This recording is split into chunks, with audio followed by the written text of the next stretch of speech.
করোনায় আরও ৩৫ জনের মৃতের সংখ্যা প্রায় ৮৫০। শনাক্ত ২,৬৩৫ জন, সুস্থ ৫২১ জন। মাস্ক পরার তাগিদ।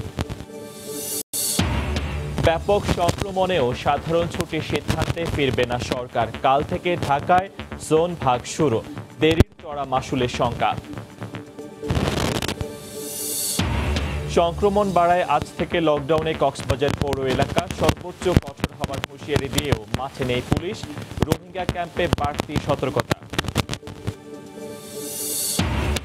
ব্রাহ্মণবাড়িয়ার নাসিরনগরে কয়েক মিনিটের টর্নেডোয় তছনছ, অন্তত 10টি গ্রাম, একজনের মৃত্যু। বিধ্বস্ত শতাধিক ঘরবাড়ি, খোলা আকাশের নিচে বাসিন্দারা।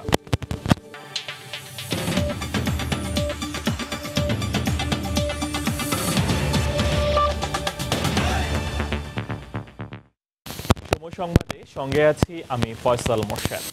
দেশে ২৪ ঘন্টায় করোনা ভাইরাস ছেড়ে নিলেও আরও ৩৫টি প্রাণ। এ নিয়ে দেশে মারা গেলেন ৮৪৬ জন। নতুন করে ভাইরাসটিতে আক্রান্ত হলেন ২,৬৩৫ জন। করোনা সংক্রমণের ৯১তম দিনে এসেও বাংলাদেশে এই ভাইরাসের বিষাক্ত ছোবল প্রতিনিয়তই বাড়িয়ে তুলছে চাপা কান্না। স্বাস্থ্য অধিদপ্তরের নিয়মিত বুলেটিনে শনিবার জানানো হয়, গেল ২৪ ঘন্টায় কোভিড-১৯-এ মারা গেছেন ৩৫ জন।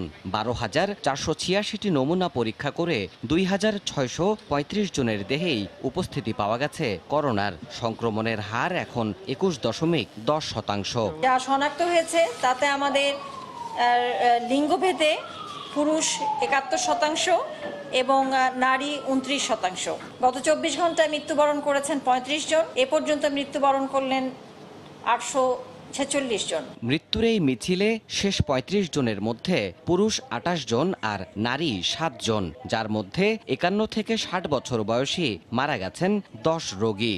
অধিদপ্তর বলছে, সাবধানতা ছাড়া কিছুতেই সম্ভব নয় এই মহামারী মোকাবেলা। যাদের বয়স ৬০ বছরের ঊর্ধ্বে তাদেরকেও মেডিকেল মাস্ক পরার বিষয়ে পরামর্শ দিয়েছেন বিশ্ব স্বাস্থ্য সংস্থা।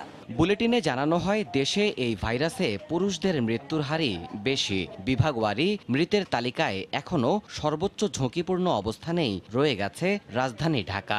গত ২৪ ঘন্টায় যারা মৃত্যুবরণ করেছেন তাদের মধ্যে ঢাকায় ২০ জন, চট্টগ্রামে ৮ জন, সিলেট ২ জন, রাজশাহী ৩ জন এবং বরিশাল বিভাগে ২ জন। বর্তমানে দেশে ৫৬,৩৯৭ জনের কোয়ারেন্টিনে থাকার তথ্য তুলে ধরে মাতৃদুগ্ধ পানের বিষয়েও আশ্বস্ত করেছে স্বাস্থ্য অধিদপ্তর। বুকের দুধের মাধ্যমে করোনা ভাইরাস সংক্রমিত হয় না, কাজে আপনি আপনার শিশুকে বুকের দুধ পান করাতে পারেন। দেবাশিস রায়, সময় সংবাদ, ঢাকা। করোনা পরিস্থিতি নিয়ে স্বাস্থ্য অধিদপ্তরের আজকের বুলেটিন বিশ্লেষণ করেছেন সহকর্মী এহসান জুয়েল। ৯১তম দিন, ১৪তম সপ্তাহের শুরু। আমরা যদি স্বাস্থ্য অধিদপ্তর গত ২৪ ঘন্টায় যে তথ্যগুলো দিয়েছে সেগুলোর বিশ্লেষণে যাই, তাহলে দেখতে পাবো এখন পর্যন্ত দেশে গত ২৪ ঘন্টা নমুনা পরীক্ষা করা হয়েছে ১২,৪৮৬টি। সব মিলে নমুনা পরীক্ষা হয়েছে ৩,৮৪,৮৫১। আক্রান্ত পাওয়া গেছে ২,৬৩৫। মোট আক্রান্ত হয়েছেন ৬৩,০২৬ জন। মৃত্যু ৩৫ জনের। এখন পর্যন্ত দেশে প্রাণ হারিয়েছেন ৮৪৬ জন।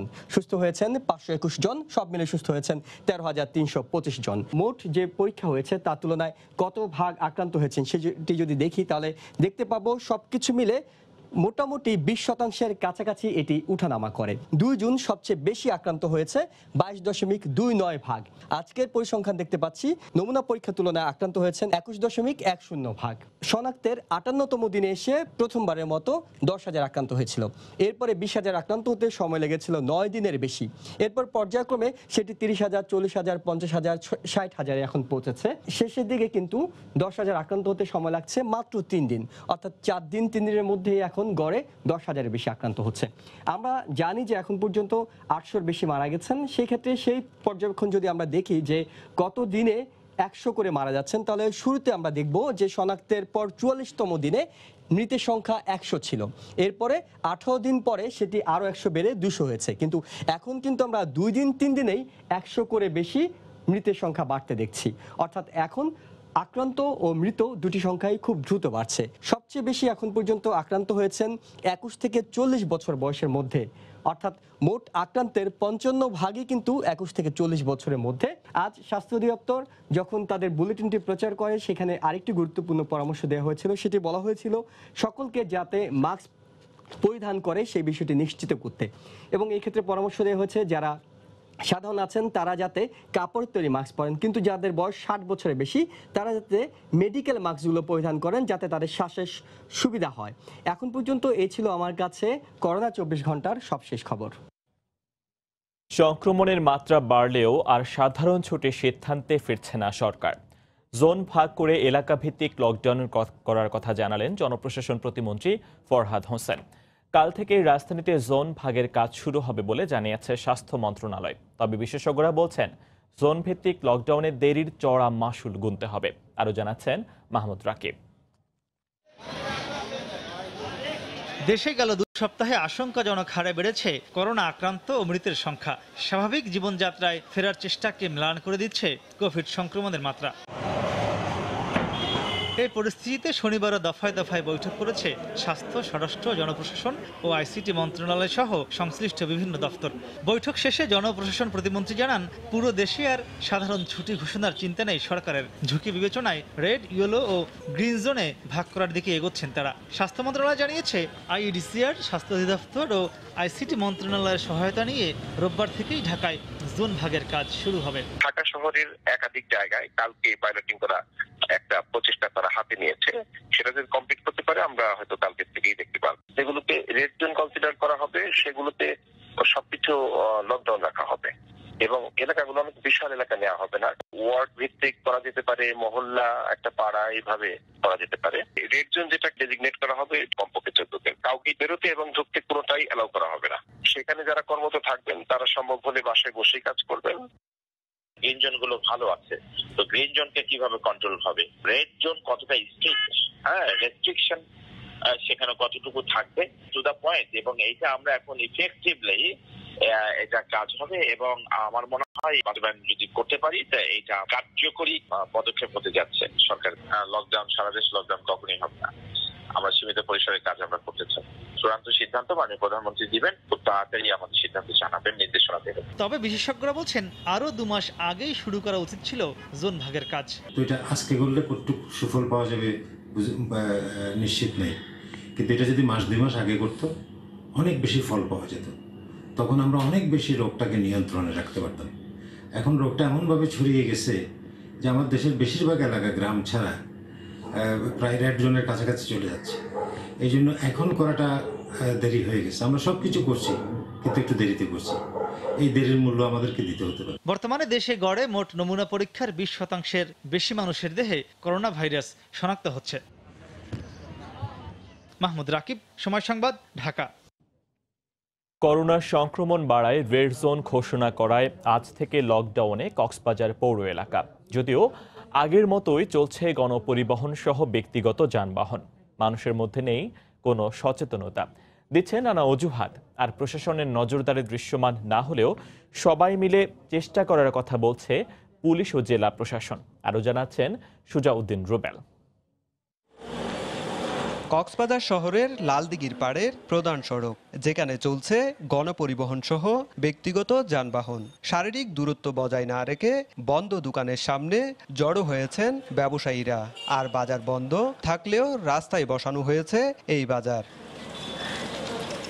করোনা সংক্রমণ বাড়ায় কক্সবাজার পৌর এলাকায় রেড জোন ঘোষণা করলেও লকডাউনের প্রথম দিনের দৃশ্য এটি। কেউ মানছেন না প্রশাসনের নির্দেশনা, দিচ্ছেন নানা অজুহাত। বাজার করবো, না খাইতে তো পারবো না, লকডাউন বলে তার না খাইতে পারবো না। আমরা বাহির হই নাই, আমাদেরকে ফ্যাট আমাদেরকে বাহির করেছে। বিশেষজ্ঞরা বলছেন, এই মুহূর্তে করোনা সংক্রমণ বাড়ায় মানুষকে সচেতন হবার পাশাপাশি লকডাউন কঠোর করতে হবে। আইসিইউ, এইচডিইউ এবং অন্যান্য যে ভেন্টিলেটর সহ ফ্যাসিলিটিগুলো প্রয়োজন ছিল সেগুলো এখনো পর্যন্ত এখানে কিন্তু নেই। এই মুহূর্তে অত্যন্ত কঠোর লকডাউন মেনটেন করাটা খুবই জরুরি। আর লকডাউন কঠোরভাবে কার্যকর করতে সবাইকে নিয়ে চেষ্টা করা হচ্ছে বলে জানিয়েছেন প্রশাসনের এই 2 কর্মকর্তা। কমিটি গঠন হচ্ছে, সেই কমিটির মাধ্যমে যার যার এলাকা লকডাউন এবং যার যার এলাকায় মুভমেন্ট লিমিটেড করার জন্য সবাই মিলে একাত্মভাবে চেষ্টা করে যাচ্ছি। এবার আগামী 2 সপ্তাহ এখানে যে সীমিত আকারে যেসব চলাচলগুলো, এমার্জেন্সি যেগুলো প্রয়োজন সেগুলো শুধু থাকবে। অন্য সব বন্ধ থাকবে যাতে সংক্রমণের হারটা কমে আসে। গত ৬২ দিনে কক্সবাজারে করোনা আক্রান্ত হয়েছেন ৮৭২ জন আর মৃত্যুবরণ করেছেন একজন রোহিঙ্গা সহ ১৯ জন। সুজাউদ্দিন রুবেল, সময় সংবাদ, কক্সবাজার। দেশে মোট করোনা আক্রান্তের অর্ধেকের বেশি শনাক্ত হয়েছেন গেল ২ সপ্তাহে। এ অবস্থায় বর্তমান সক্ষমতার দ্বিগুণ নমুনা পরীক্ষার কথা বলছেন বিশেষজ্ঞরা। ভোগান্তি কমাতে ভ্রাম্যমাণ বুথের মাধ্যমে নমুনা সংগ্রহের কথা ভাবছে স্বাস্থ্য মন্ত্রণালয়। তবে সতর্ক নজরদারিতে নিশ্চিত করতে হবে বুথের সর্বোচ্চ সুরক্ষা। আরও জানাচ্ছেন ফারুক ভূঁইয়া রবিন। বয়ে বেড়াচ্ছেন কোভিড-19-এর লক্ষণ উপসর্গ। নমুনা পরীক্ষার জন্য নেই চেষ্টার কোনো কমতি, কিন্তু পিছু ছাড়ছে না বিড়ম্বনা আর সময়ের অপচয়। প্রথম দিন শুনলাম যে ওনাদের লাইন শেষ হয়ে গেছে, মানে টাইম শেষ, এরপরের দিন কিট শেষ, তারপরের দিন ওরা ৩ তারিখ আসে নাই, ৪ তারিখ 12টার সময় এসে বলে কিট নাই। আমার টেস্ট করা খুবই জরুরি, তো 4-5 দিন ধরে আমি বিএসএমএমইউতে চেষ্টা করেও অনলাইন রেজিস্ট্রেশন করার চেষ্টা করেও করতে পারি না এবং অ্যাপয়েন্টমেন্টও পাচ্ছি না। দক্ষিণ এশিয়ার দেশগুলোর মধ্যে জনসংখ্যা অনুপাতে নমুনা পরীক্ষার তালিকায় প্রায় তলানিতে বাংলাদেশের অবস্থান। বিপরীতে নমুনা পরীক্ষা অনুপাতে রোগী শনাক্ত হচ্ছে দ্বিতীয় সর্বোচ্চ। গত 2 সপ্তাহ ধরে প্রায় প্রতিদিনই শনাক্তের হার ঘুরপাক খাচ্ছে 20%। মোট আক্রান্তের 51% সংক্রমিত হয়েছেন এই 14 দিনে। এমন অবস্থায় সংক্রমণের গতি কমাতেই নমুনা পরীক্ষার হার বাড়ানোর তাগিদ বিশেষজ্ঞদের। সক্ষমতা এখন যেটা আছে তার থেকে দ্বিগুণ করতে হবে এবং যে ল্যাবরেটরিগুলো টেস্ট হচ্ছে তাকে পূর্ণ ক্যাপাসিটিতে কাজে লাগাতে হবে। প্রতিটি রোগীকে শনাক্ত করে তাকে আলাদা করতে হবে। এই সবগুলো মিলিয়ে কিন্তু আমরা মহামারী নিয়ন্ত্রণ করতে পারবো। দেশে কোভিড-19 সংক্রমণ শুরুর দিকে সন্দেহভাজন ব্যক্তির বাড়ি গিয়ে নমুনা সংগ্রহ করে পরীক্ষা করত আইইডিসিআর। তবে মে মাসের শুরুতে বন্ধ হয়ে যায় প্রতিষ্ঠানটির নমুনা সংগ্রহ। দেশে এখন নমুনা পরীক্ষা হচ্ছে 50 কেন্দ্রে, আর নমুনা সংগ্রহে বেসরকারি কয়েকটি প্রতিষ্ঠানের সহায়তায় বসেছে বুথ। তাতেও বিড়ম্বনা না কমায় এবার ভ্রাম্যমাণ বুথের কথা ভাবছে স্বাস্থ্য বিভাগ। আমরা দেখছি কিছু মোবাইল বুথ খোলা যায় কিনা, মোবাইল বুথের কোনো ব্যবস্থা যদি নেওয়া যায় ডিজি অফিসকে বলে, তাহলে হয়তো কিছু ঝামেলা করতে পারে। নানানভাবে চেষ্টা করা হচ্ছে, দেখা যাক। ভ্রাম্যমাণ বুথে অবশ্যই ইনফেকশন প্রিভেনশন কন্ট্রোলে যথেষ্ট ব্যবস্থা থাকতে হবে। যারা ঊর্ধ্বতন কর্তৃপক্ষ আছেন তারা যদি নিয়ম করে ভ্রাম্যমাণ বুথের কার্যকলাপ যদি তারা পর্যবেক্ষণ করেন, তাহলে স্যাম্পল কালেকশনের কোয়ালিটিটাও একদিকে ভালো হবে আর সংক্রমণটা ছড়াবে না। বিশেষ ক্ষেত্রে বাড়িতে গিয়েও নমুনা সংগ্রহ করার সেটা অপশন থাকতে হবে। দেশে এখন পর্যন্ত একদিনে সর্বোচ্চ নমুনা পরীক্ষা হয়েছে 14,088 জনের।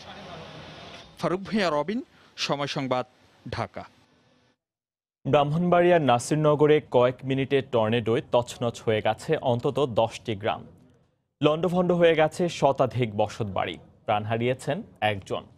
ক্ষতিগ্রস্তদের তালিকা করে সহায়তার আশ্বাস দিয়েছে জেলা প্রশাসন। উজ্জ্বল চক্রবর্তীর পাঠানো তথ্য ছবি নিয়ে রিপোর্ট। শনিবার সকাল 8:30টার দিকে নাসিরনগরের উপর দিয়ে হঠাৎ করে বয়ে যায় প্রলয়ঙ্কারী টর্নেডো। কয়েক মিনিটেই লণ্ডভণ্ড হয়ে যায় হাওড়পাড়ের আশুরাইল ও বেনিপাড়া সহ অন্তত 10টি গ্রাম। শতাধিক বসতবাড়ি ভেঙে যায়, উপড়ে যায় গাছপালা, বিদ্যুতের খুঁটি। আহত হন অন্তত 10 জন। হাসপাতালে নেয়ার পথে যিশু মিয়া নামে একজনের মৃত্যু হয়।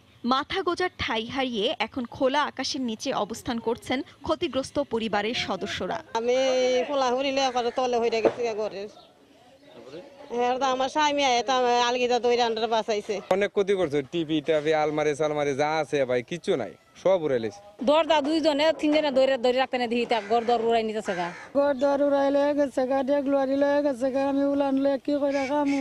আমার ছেলে দুঃখ পাইছে আর ঘরের সব কিছু সব ভেঙে হালা দিছে। ক্ষতিগ্রস্ত পরিবারকে 1 বান্ডিল টিন, নগদ টাকা ও খাদ্য সামগ্রী দেওয়ার ঘোষণা দিয়েছেন জেলা প্রশাসক। ঘটনাস্থল পরিদর্শন করে বিষয়টি নিশ্চিত করেছেন উপজেলা নির্বাহী কর্মকর্তা। কিছু কিছু আংশিক আর কিছু কিছু আসলে পুরোটাই উড়ে গেছে, এরকম বেসিক্যালি উড়ে গেছে টিনটা। আমি রিপোর্ট দিয়ে দিলে আমাদের জেলা প্রশাসক স্যার এটা দিয়ে দিবেন।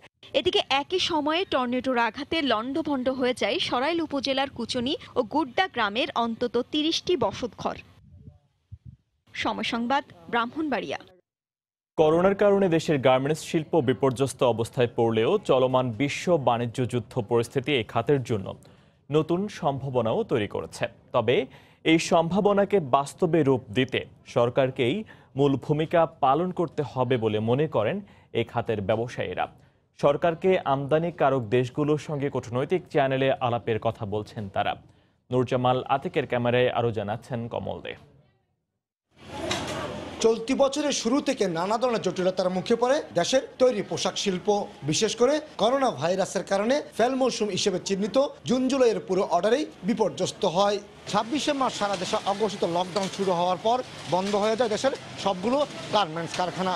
ঠিক এক মাস পর 26শে এপ্রিল থেকে আবারও সীমিত আকারে উৎপাদন শুরু হয় এই গার্মেন্টস কারখানাগুলোতে। দিন যত গড়িয়েছে গার্মেন্টসের উৎপাদন ততই বাড়ছে। তবে গার্মেন্টস শ্রমিকদের স্বাস্থ্য সুরক্ষা নিশ্চিতের ভিত্তিতে আগস্ট সেপ্টেম্বরের হলিডে মৌসুমের পাশাপাশি নভেম্বর ডিসেম্বরের স্প্রিং মৌসুমের অর্ডার পায় বাংলাদেশের গার্মেন্টস ব্যবসায়ীরা। অর্ডারের ব্যাপারে যদি বলি, নেক্সট সিজনের খুব সন্তোষজনক না। আমাদের যতটুকু প্রয়োজন তার চাইতে বলা যায় আমরা 40 to 50% কোয়ারিজ আছে। তো সেই হিসাবে আসলে সামনের দিন খুব কঠিন। কিন্তু সমস্যার সৃষ্টি হয়েছে পরবর্তী বছরের জানুয়ারি মের সামার মৌসুমের অর্ডার নিয়ে। কার্যাদেশ পাওয়া থেকে বাংলাদেশ বঞ্চিত হলে গার্মেন্টস শিল্প সংকটে পড়বে। একটা সম্ভাবনা হলো যে ছোটোখাটো যে ফ্যাক্টরিগুলো ওগুলো বসে থাকাতে চলমান ফ্যাক্টরি যেগুলো আছে এগুলো চালার মতো অর্ডার মোটামুটি আমাদের এখন আসতেছে।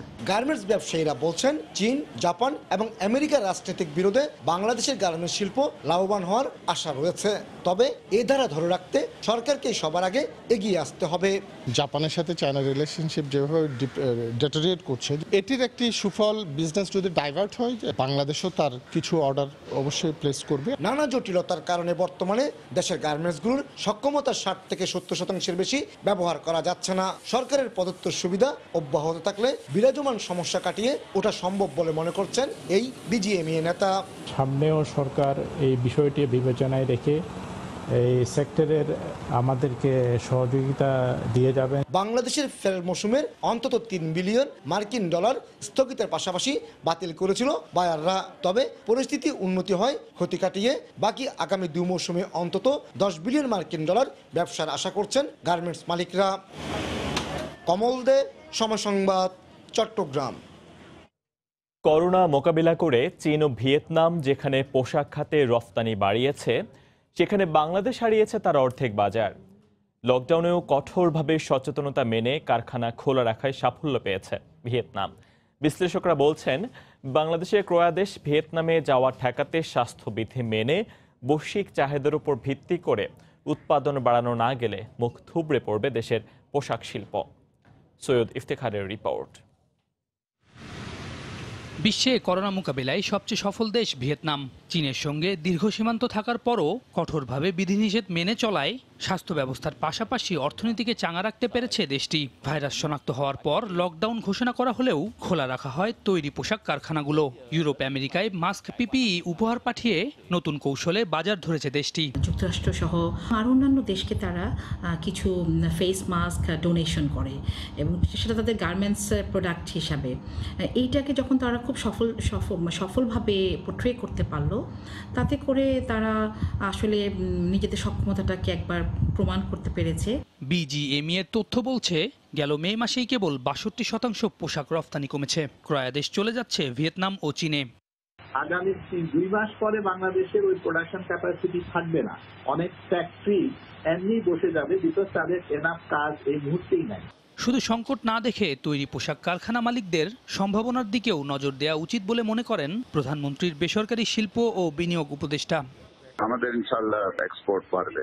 ওয়ার্ল্ডে লকডাউনটা চলে যাচ্ছে, ডিমান্ডটা আসতেছে, সব দোকানগুলি আবার ইউরোপে খুলে যাচ্ছে। সবাই তো এখন নিজের উদ্যোগেই তারা সবাই কাজ করতেছে। অনেক গার্মেন্ট নতুন নতুন প্রোডাক্টে চলে যাচ্ছে, অনেকগুলি কোম্পানি কিন্তু পিপিই তে চলে যাচ্ছে। পিপিই তো বিরাট বড় মার্কেট।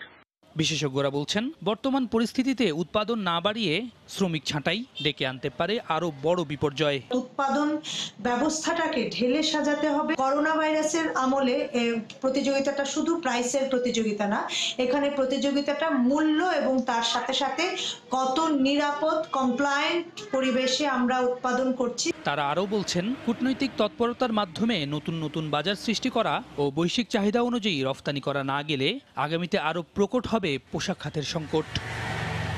সৈয়দ ইফতেখার, সময় সংবাদ। করোনা মহামারীতে এবছর ঈদ এবং পহেলা বৈশাখ কেন্দ্রিক ক্ষুদ্র মাঝারি শিল্পের ব্যবসায় ধস নেমেছে। সবচেয়ে বেশি ক্ষতির মুখে পড়েছে ছোট ব্যবসা প্রতিষ্ঠানগুলো। অবস্থার উন্নতি না হলে ব্যবসা থেকে ছিটকে পড়তে পারেন অনেকেই। এ অবস্থায় আসছে বাজেটে সরকারকে নারী ও এসএমই উদ্যোক্তাদের দিকে বিশেষ নজর দেওয়ার তাগিদ দিয়েছেন উদ্যোক্তারা। করোনা মহামারীর বাজেটে এসএমই উদ্যোক্তাদের পাশাপাশি নারীর স্বাস্থ্য শিক্ষার প্রতি গুরুত্ব দেওয়ার পরামর্শ দিয়েছেন অর্থনীতিবিদরা। দেশের অর্থনীতিতে নারীর অংশগ্রহণ সীমিত হলেও শক্তিশালী।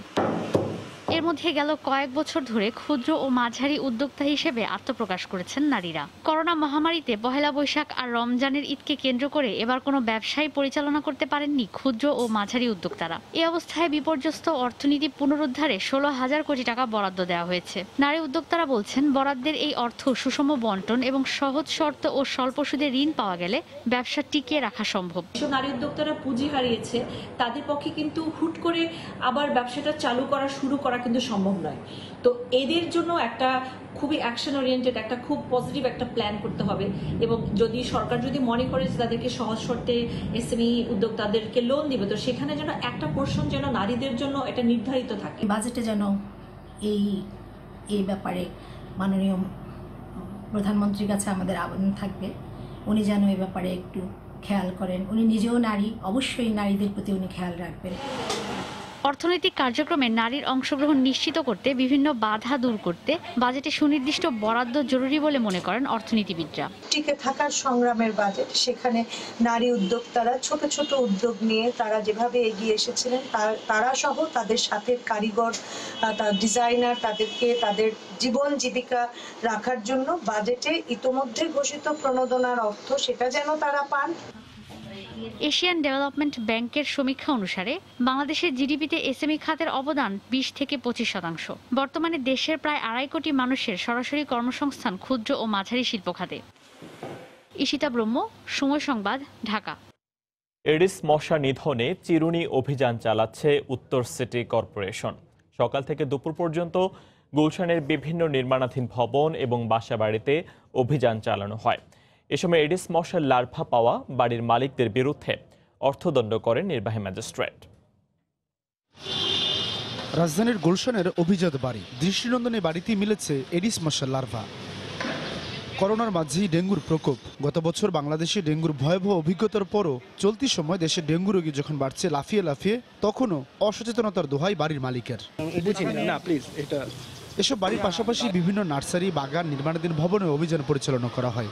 এডিস মশার লার্ভা পাওয়ায় বেশ কয়েকটি বাড়ির মালিককে জরিমানাও করা হয়। দীর্ঘদিন 2 মাস পর্যন্ত ছুটিতে হঠাৎ করে প্রজেক্টে আসতেই আর কি, 2-3 দিন বৃষ্টি হচ্ছে, আমরা এখন পদক্ষেপ নিচ্ছি আর কি। বৃষ্টির কারণে ওই যে টায়ার পানি জমানোর কারণে ওখানে ডেঙ্গু পাওয়া গেছে, এর কারণে আমাদের ওখান থেকে জরিমানা হলো। গুলশান ছাড়াও মিরপুর, উত্তরার বিভিন্ন এলাকায় এই অভিযান চালানো হয়। স্বাস্থ্য কর্মকর্তারা বলছেন, বাসার ছাদ, বাগান এবং নির্মাণাধীন ভবনই এই মুহূর্তে এডিস মশার লার্ভা সবচেয়ে বেশি। আমার মনে হয় যে বাড়ির মালিকরা যদি আরেকটু সচেতন হন, তাদের কেয়ারটেকারদের যদি আরেকটু উদ্বুদ্ধ করেন, এই বিষয়ে যদি তারা আরেকটু দৃষ্টিগোচর করেন, আমার মনে হয় তারা নিজেরাও ডেঙ্গু মুক্ত থাকবেন এবং পুরো এলাকাকেও ডেঙ্গু মুক্ত করতে সচেষ্ট হবেন। নির্বাহী ম্যাজিস্ট্রেট বলছেন, যাদের বাসায় পাওয়া যাবে এডিসের লার্ভা, তাদের বিরুদ্ধে নেওয়া হবে আইনগত ব্যবস্থা। তাদেরকে আমরা সিটি কর্পোরেশনের পক্ষ থেকে নোটিশ দিয়ে সতর্ক করব, যেন তারা এটা নিয়মিত পরিষ্কার পরিচ্ছন্ন রাখে এবং এখানে যেন এডিস মশার লার্ভা সৃষ্টি না হয়, সেজন্য যেন তারা উদ্যোগ নেয়। পাশাপাশি জরিমানা চলবে এবং সচেতনতার কার্যক্রমও চলবে। উত্তর সিটি কর্পোরেশনের এই চিরুনি অভিযান চলবে আগামী 15 জুন পর্যন্ত। সাদাত রহমতুল্লাহ, সময় সংবাদ, ঢাকা। ডেঙ্গু মোকাবিলায় শত শত অভিযান শেষে এবার তার আদ্যপান্ত সংরক্ষণের উদ্যোগ নিয়েছে ঢাকা উত্তর সিটি কর্পোরেশন। এই অ্যাপে অভিযান চলাকালে সংযুক্ত করা হবে বাড়ির অবস্থা। নিমিষেই জানা যাবে যে কোন এলাকার ডেঙ্গু পরিস্থিতি। তবে বিশেষজ্ঞরা বলছেন, এমন উদ্যোগ বাস্তবায়ন নিশ্চিতই হবে বড় চ্যালেঞ্জ। রাশেদ লিমনের রিপোর্ট। বছরটা 2019। আগের সব রেকর্ড ভেঙে ডেঙ্গুতে আক্রান্তের সংখ্যা ছাপিয়ে যায় 1 লাখ। পরিস্থিতি মোকাবিলায় বেশ কয়েক দফা মশক নিধনে অভিযানে নামে ঢাকার 2 সিটি কর্পোরেশন। চলতি বছর বর্ষার আগেই কিউলক্স মশার উপদ্রবে শঙ্কা ছিল এডিস পরিস্থিতি নিয়ে, যদিও এবার করোনাকালে এখনও সহনীয় ডেঙ্গু পরিস্থিতি। এরই মধ্যে এক দফা অভিযান শেষ করে দ্বিতীয় দফা চিরুনি অভিযানে নেমেছে ঢাকা উত্তর সিটি কর্পোরেশন। অথচ আগে পরে করা শত শত অভিযানের ডিজিটাল কোনো আর্কাইভ নেই সিটি কর্পোরেশনের হাতে। গত বছর যখন আপনার ডেঙ্গুর প্রকোপটা বেশি ছিল, তখন তো আসলে আমরা এই ধরনের চিন্তা ভাবনা আমাদের মধ্যে তখন আসেনি। আর এবছর আমরা যেহেতু বছরের শুরু থেকে কাজ করছি এবং আমরা চেষ্টা করছি যে নতুন নতুন প্রযুক্তি দিয়ে কিন্তু আমরা এডিস মশা নিয়ন্ত্রণ করা তথা ডেঙ্গুকে নিয়ন্ত্রণ করার জন্য। প্রতিষ্ঠানটি বলছে তাদের নতুন এই অ্যাপে থাকবে প্রতিটি অভিযানের বিস্তারিত সংযুক্ত, চাইলেই হাতের মুঠোয় থাকবে পুরো এলাকার চিত্র। আমরা একটা ডাটাবেস তৈরি করব। এই ডাটাবেসটা আমাদের ডেইলি যে অ্যাক্টিভিটিস এর মাধ্যমেই তৈরি হবে এবং এই ডাটাবেসের যে আউটপুট সিম্পল ওয়েতে আসবে। সো এটা ছিল উদ্দেশ্য। তারা যে বাসায় ডেঙ্গুর লার্ভা পেয়েছেন সেই লার্ভা পাওয়ার সাথে যখন ছবি তুলছেন, ছবি তোলার সাথে সাথেই ওই বাসায় জিও লোকেশন চলে আসছে। বিশেষজ্ঞরা বলছেন এর আগেও ঢাকঢোল পিটিয়ে এমন উদ্যোগ নিলেও হারিয়ে গেছে তার কার্যক্রম। তাই এবারের চ্যালেঞ্জ এটাকে সচল রাখা। ঘোষণাপত্রের মধ্যে যেন কাজটি আটকে না থাকে। আমরা অতীতে দেখেছি এরকম কার্যক্রম গ্রহণের, কিন্তু তার যদি ধারাবাহিকতা না থাকে, যদি সেই ধারাবাহিকতা কোথাও ক্ষুণ্ণ হয়ে যায়, তাহলে জনসম্পৃক্ততা আচরণ কিন্তু হতাশাগ্রস্ত হয় এবং আস্থাহীনতার জায়গা তৈরি হয়। এরই মধ্যে পরীক্ষামূলকভাবে শুরু হয়েছে এই অ্যাপের কার্যক্রম। রাশেদ লিমন, সময় সংবাদ, ঢাকা। ময়মনসিংহের ঈশ্বরগঞ্জ উপজেলার রাজীবপুর ইউনিয়নে সরকারের সামাজিক নিরাপত্তা কর্মসূচি সহায়তা দেওয়ার প্রলোভন দেখিয়ে দরিদ্র মানুষের কাছ থেকে লাখ লাখ টাকা হাতিয়ে নিয়েছে ইউপি সদস্য রইসুদ্দিন। দিনের পর দিন সহায়তা বা টাকা কোনোটাই না পেয়ে বিচার দাবি করেছেন দিশেহারা ভুক্তভোগী হতদরিদ্ররা। উপজেলা নির্বাহী কর্মকর্তা জানিয়েছেন, অভিযোগের সত্যতা পাওয়ায় ওই ইউপি সদস্যের বিরুদ্ধে ব্যবস্থা নেওয়া হচ্ছে। হোসেন আলীর তোলা ছবি নিয়ে হারুনুর রশিদের রিপোর্ট। আমার কিছু দিল না বাবা, আসলে আমি আই কান্দি কুড়ি আই কবি কাজ দিস না কার্ড আইসে করোনায় বদ্ধ তুমি কোন সাবাসে আমি ঈশ্বরগঞ্জের রাজীবপুর ইউনিয়ন পরিষদের সদস্য রইসুদ্দিনের প্রতারণার শিকার মমরেজপুর গ্রামের নিঃসন্তান বিধবা বৃদ্ধা হামিদা খাতুন ও বিলখেরোয়া গ্রামের বেগম এভাবেই কান্নাজড়িত কণ্ঠে জানাচ্ছিলেন তাদের অভিযোগের কথা। এদের মতো শত শত অসহায় দরিদ্র মানুষকে বয়স্ক ভাতা, বিধবা ভাতা সহ সরকারি সুযোগ সুবিধা পাইয়ে দেওয়ার প্রলোভনে লাখ লাখ টাকা হাতিয়ে নিয়েছে ইউপি সদস্য রইসুদ্দিন। এক একজনের কাছ থেকে নিয়েছে ২,০০০ থেকে ৫০,০০০ টাকা পর্যন্ত। ভুক্তভোগীদের অভিযোগ, কোনো সুযোগ সুবিধা তো দেয়নি, উল্টো টাকা ফেরত চাইলে হুমকি ধামকি ও মারধর করা হয় তাদের। রইসুদ্দিনের ফাঁদে পড়ে ঋণের বোঝা মাথায় নিয়ে বাড়িঘর ছেড়ে পালিয়ে বেড়াচ্ছেন অনেকে। নিতে ২২,০০০ টাকা নিচ্ছি মেম্বারে, ঘর বান্ধে দিব, প্রতিবন্ধীর কার্ড বানিয়ে দিব। রইসুদি হাতও দৌড়ছি, পাও দৌড়ছি, রইসুদি মেম্বারে টাকা দিল না। আমি কেলে বিচার পাতে তো আমার নামে কেস হয়ে যাবো গা, আমার হুমকি দেখে। এদিকে দরিদ্র মানুষের টাকা আত্মসাৎকারী ইউপি সদস্য রইসুদ্দিনের বিচার ও টাকা ফেরতের ব্যবস্থার দাবি জানিয়েছেন এলাকাবাসী ও স্থানীয় ইউনিয়ন পরিষদের চেয়ারম্যান। ৭০ লাখ টাকার মতন সে মানুষের কাছে চিনে আনিছে। এই এলাকা শত শত মানুষের কাছে টাকা নিছে। আমরা সবার বিচার চাই, সরকারের কাছে দৃষ্টান্তমূলক শাস্তি চাই এবং ইউনো মহোদয়কে আমি বলছি যে আইনগতভাবে যা যা করণীয় দরকার তার বিরুদ্ধে তাই করার জন্য। উপজেলা নির্বাহী কর্মকর্তা জানান, ইউপি সদস্যের বিরুদ্ধে অভিযোগের সত্যতা পাওয়া গেছে, শিগগিরই তার বিরুদ্ধে ব্যবস্থা নেওয়া হবে। তার বিরুদ্ধে অভিযোগটা প্রাথমিকভাবে প্রমাণিত হয়। স্থানীয় সরকার ইউনিয়ন পরিষদ আইন ২০০৯-এ তার বিরুদ্ধে ব্যবস্থা নেওয়ার জন্য আমরা স্থানীয় সরকার মন্ত্রণালয়ে প্রতিবেদন পাঠিয়েছি। এদিকে তদন্ত কর্মকর্তা এলাকা পরিদর্শনে যাওয়ার পর থেকে অভিযুক্ত ইউপি সদস্য রইসুদ্দিন তার ব্যবহৃত মোবাইল নম্বর বন্ধ করে গা ঢাকা দিয়েছে। হারুনুর রশিদ, সময় সংবাদ, ময়মনসিংহ। আগামীকাল ঐতিহাসিক ৬ দফা দিবস। এ উপলক্ষে ধারণ করা বিশেষ আলোচনা ও কুইজ প্রতিযোগিতা অনুষ্ঠান বিটিভির মাধ্যমে দেশের সব টেলিভিশন, রেডিও এবং সামাজিক যোগাযোগ মাধ্যমে প্রচার করা হবে। ঘণ্টাব্যাপী অনুষ্ঠানটি সন্ধ্যা ৭টা থেকে রাত ১০টার মধ্যে প্রচারের অনুরোধ জানানো হয়েছে। বিকেলে অনলাইনে সংবাদ সম্মেলনে বঙ্গবন্ধুর জন্ম শতবার্ষিকী উদযাপন জাতীয় বাস্তবায়ন কমিটির প্রধান সমন্বয়ক ডক্টর কামাল আব্দুল নাসের চৌধুরী একথা জানিয়েছেন। প্রধানমন্ত্রী শেখ হাসিনা অনলাইন আলোচনা সভায় সভাপতিত্ব করবেন। আগামীকাল আপনারা এই প্রোগ্রামটা দেখতে পাবেন, সেটি অনলাইনে সারা বাংলাদেশে এবং বাংলাদেশের দেশে এবং দেশের বাইরে সন্ধ্যা ৭টা থেকে ১০টার মধ্যে যে কোনো সুবিধাজনক সময়ে আপনার এটা প্রচার করা যাবে। অর্থাৎ এটা যে সময়টা ৫৫ থেকে আমরা এটা মানে পুরো আজকে ফাইনালি সময়টা আমরা আপনাদেরকে অবশ্যই যখন কিছু পরে পাঠাবো তখন তো জানতে পারবো, তবে ১ ঘন্টা চাইতে একটু কম, অর্থাৎ ৭টা থেকে ৮টার মধ্যে হতে পারে, 9টা থেকে 10টার মধ্যে হতে পারে, কিংবা 8টা থেকে 9টার মধ্যে হতে পারে। এইভাবে একটু সাজিয়ে নিতে হবে। আলোচনা সভায় সভাপতিত্ব করবেন বঙ্গবন্ধু কন্যা শেখ হাসিনা। প্রতি বছর ইউরোপের অন্যান্য দেশের মতো সুইডেনেও প্রচুর পর্যটকের সমাগম হয়ে থাকে। তবে করোনার কারণে এবার ভিন্ন চিত্র পর্যটন স্পটগুলোতে।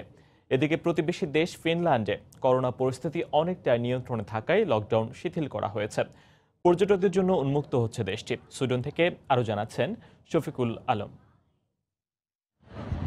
করোনার কারণে সুইডেনে কোনো বিধিনিষেধ না থাকলেও এর প্রভাবে ব্যবসা বাণিজ্যে নেমে এসেছে স্থবিরতা। পর্যটন কেন্দ্রগুলিতে নেই কোনো পর্যটক, তাই অনেকটা বাধ্য হয়েই বন্ধ করতে হয়েছে বেশিরভাগ ব্যবসা প্রতিষ্ঠান। গত সামারে আমরা যখন ঘর থেকে বাইরে এসে হাঁটার জন্য প্রচুর পরিমাণ টুরিস্ট ছিল। এই বছর কোভিড-19-এর জন্য টুরিস্টের সংখ্যা খুব কম। এটা মূলত আমাদের টুরিস্ট নির্ভর বলতে সামার টাইমটা আমরা আসলে টুরিস্টের উপরে অনেকটা করি। আমাদের এখানে যে ব্যবসাটা হতো এটা আপনার এখন খুবই স্লো। আমরা যেখানে 10 জন কাজ করতাম সেখানে আমরা এখন কাজ করছি মাত্র 2 জন। এদিকে শুরুতে লকডাউন করে পরিস্থিতি নিয়ন্ত্রণে রেখেছে ফিনল্যান্ড। পর্যটকদের জন্য উন্মুক্ত হচ্ছে দেশটি। কোভিড-19 প্যান্ডেমিক মোকাবেলায় ফিনল্যান্ড এখন পর্যন্ত কার্যকরী পদক্ষেপ নিতে সক্ষম হয়েছে। স্বভাবগত এবং পরিবেশগত কারণে এখানকার মানুষজন নিজেদের মধ্যে দূরত্ব বজায় রাখেন, যার কারণে ইউরোপের অন্যান্য দেশের তুলনায় এখানে করোনা আক্রান্ত এবং মৃত্যুহানির সংখ্যা অনেক কম। করোনা উপসর্গ না থাকলে আগামী 13 জুন থেকে সুইডেনের অভ্যন্তরে ভ্রমণের অনুমতি দিয়েছে সরকার। সুইডেনে খুব অল্প সময়ের জন্য আসে গ্রীষ্মকাল, আর এই সময়টা উপভোগ করতে দেশি বিদেশি পর্যটকরা ভিড় করেন সুইডেনে। তবে করোনা মহামারীতে এবারের চিত্র সম্পূর্ণ ভিন্ন।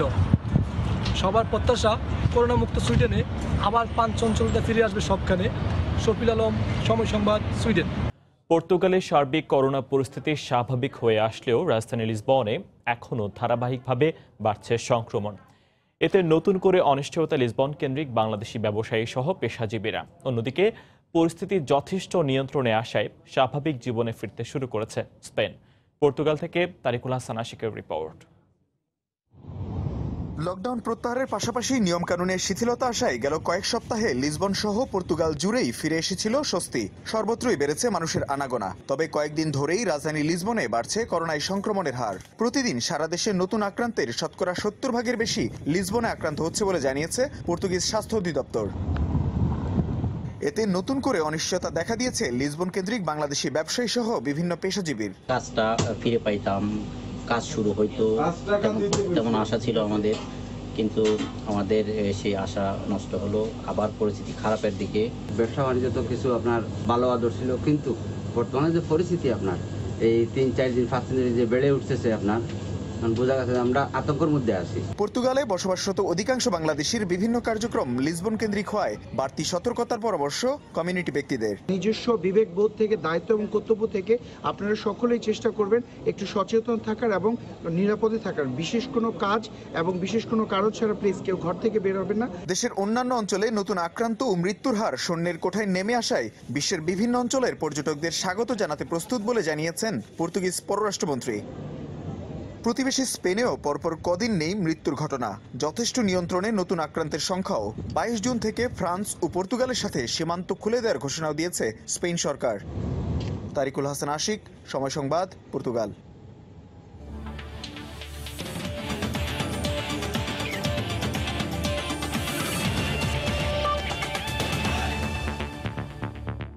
ফেডারেশনের 2 শীর্ষ কর্মকর্তার দ্বন্দ্বের কারণে সরকারি অনুদান থেকে বঞ্চিত হচ্ছেন শুটাররা। তবে সংকটে পড়া শুটারদের জন্য অর্থ সহায়তা দিতে চেষ্টার ত্রুটি ছিল না বলে জানিয়েছেন ফেডারেশন মহাসচিব ইন্তেখাবুল হামিদ। কিন্তু প্রেসিডেন্টের আপত্তি ছিল বলে অভিযোগ করেন তিনি। তবে যুব ও ক্রীড়া মন্ত্রণালয়ের বরাদ্দকৃত অর্থ না পাওয়াকে দুঃখজনক বলছেন শুটাররা। করোনার প্রভাবে ফেডারেশন তো বটেই, অনেক অ্যাথলিটরাও পড়েছেন আর্থিক সংকটে। তবে এই সংকট কাটাতে অনুদান দিচ্ছে যুব ও ক্রীড়া মন্ত্রণালয়। প্রথম ধাপে 33টি ফেডারেশনের খেলোয়াড়ের তালিকা করে এনএসসি।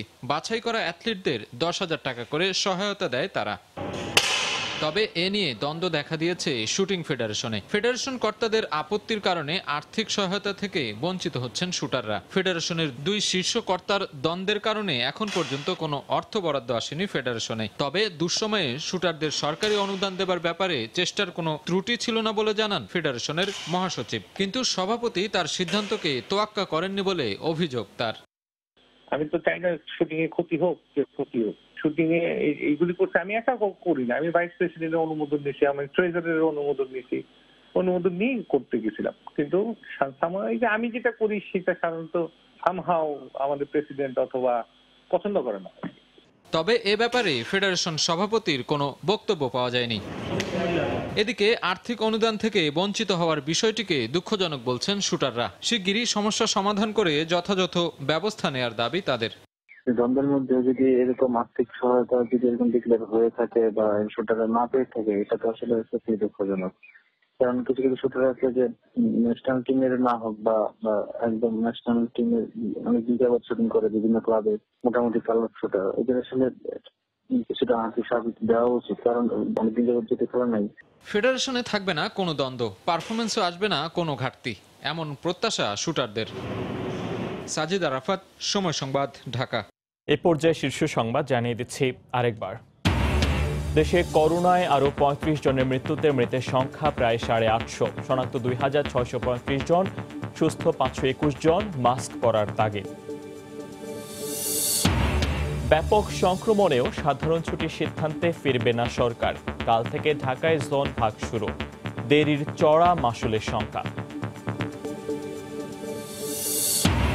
সংক্রমণ বাড়ায় আজ থেকে লকডাউনে কক্সবাজার পৌর এলাকা, সর্বোচ্চ কঠোর হওয়ার হুঁশিয়ারি দিয়েও মাঠে নেই পুলিশ, রোহিঙ্গা ক্যাম্পে বাড়তি সতর্কতা। ব্রাহ্মণবাড়িয়ার নাসিরনগরে কয়েক মিনিটের টর্নেডোয় তছনছ অন্তত 10টি গ্রাম, একজনের মৃত্যু, বিধ্বস্ত শতাধিক ঘরবাড়ি, খোলা আকাশের নিচে বাসিন্দারা। এই ছিল এখনকার মতো। যে কোনো খবর পেতে ভিজিট করুন সময়নিউজ.tv। আপনার মোবাইলে সময় সংবাদ দেখতে ও সকল খবর পেতে ডাউনলোড করুন সময় অ্যাপ। এছাড়া এই মাত্র পাওয়া খবর মোবাইলে পেতে SMS করুন *PIN লিখে পাঠিয়ে দিন 16242 নম্বরে। আর সঙ্গে থাকুন সময়ের।